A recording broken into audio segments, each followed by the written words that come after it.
Kemarin banyak dari kalangan Islam yang berduyun-duyung ke masjid meramaikan malam nisfu Sya'ban sambil membawa air mineral untuk didoakan. Ada yang baca surah Yasin 3 kali berjamaah dengan diniatkan untuk panjang umur, memperoleh rezeki dan mendapatkan husnul khatimah. Ada juga yang dilanjutkan dengan sholat sunnah. Apa hukum membaca surah Yasin 3 kali dan sholat nisfu Sya'ban? Lalu apa keistimewaan malam nisfu Sya'ban dan tuntunan apa yang disunnahkan? Ini banyak muslimin memang yang menyalahgunakan ya, dalil-dalil. Jadi mereka tidak memilah mana dalil yang sahih dan mana dalil yang lemah, apalagi hadis-hadis yang palsu. Hadis yang menjelaskan tentang masalah adanya solat di nisfu Sya'ban, solat secara khusus namanya solat nisfu Sya'ban itu tidak ada. Hadisnya palsu, maudhu' itu.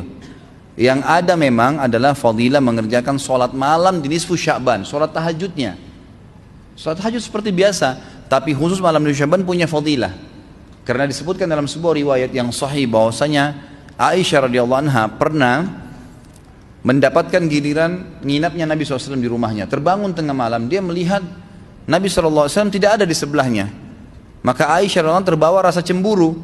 Dia memakai bajunya kemudian mengelilingi rumah-rumah Nabi yang lain, ya, istri Nabi yang lain, takut Nabi ada di sana gitu. Diketukin satu-satu, ternyata nggak ada. Lalu Aisyah tergopoh-gopoh pergi ke masjid mendapatkan Nabi SAW sedang sholat. Begitu Nabi SAW lihat Aisyah lagi ngos-ngosan jalan gitu kan, kena buru-buru. Kata Nabi SAW, wahai Aisyah, kau cemburu lagi? Ini adalah malam nisfu Sya'ban. Artinya saya sholat malam ini karena ini adalah nisfu Sya'ban. Ini hadis yang sahih gitu kan.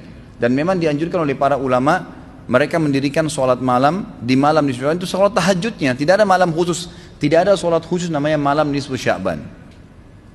Di siang harinya dianjurkan seseorang berpuasa, karena Nabi SAW memang memperbanyak puasa. Terlebih lagi nisfu Sya'ban itu ya kenanya malamnya itu berarti puasa tanggal 14. Kalaupun nisfu Sya'bannya malam hari ke-15, dan kita tahu ada puasa Iyamul Bid, ada 13, 14 dan 15. Itu kita dianjurkan puasa 3 hari kan gitu. Tapi tidak diniatkan khusus puasa nisfu Sya'ban, khusus puasa itu. Karena memang secara umum Nabi SAW puasa sebulan penuh di bulan Sya'ban. Kalau masalah membaca surah Yasin, ini tidak asing lagi kalau di Indonesia. Semua harus surah Yasin.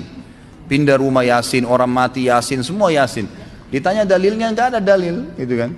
Hanya karena surah Yasin dikatakan jantungnya Quran.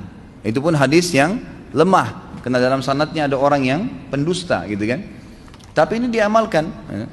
Kalau kita mau mengaku pengikut Nabi Muhammad SAW yang murni, maka tidak mengamalkan apa yang tidak dicontohkan oleh Nabi SAW. Apalagi membawa air, kemudian secara khusus dibacakan atau dihidupkan dengan surah Yasin, belum pernah ada contoh. Belum pernah ada contoh. Allahu a'lam. Saya tidak menyalahkan ya. Yang mau kerjakan itu silahkan, itu hak dia. Tapi saya pribadi menyarankan, apalagi jemaah yang ikut dengan pengajian saya atau yang mendengarkan ceramah kita, murnikan ibadah kembali kepada Nabi SAW. Nabi SAW tidak menghembuskan nafas terakhir kecuali sudah mengajarkan semua yang kita butuhkan. Jadi tidak perlu ditambah. Kalau kita tambah seperti kita sedang mengatakan, maaf Rasulullah saya lebih faham daripada anda. Nabi nggak pernah baca Yasin 3 kali di malam nisfu Sya'ban, nggak apa-apa kan, bagus. Loh, Nabi mau nggak pernah lakukan. Nabi yang nerima dari langit wahyu nggak pernah lakukan, nggak apa-apa. Berarti sama saja anda bilang, maaf Rasulullah saya lebih ngerti. Kan itu. Ini keliru, nggak boleh. Kan itu. Jangan tambah-tambah agama, biarkan dalam keadaan murni. Sedangkan murni saya sudah banyak sekali yang kita bengkalaikan, apalagi kalau ditambah-tambah. Gitu.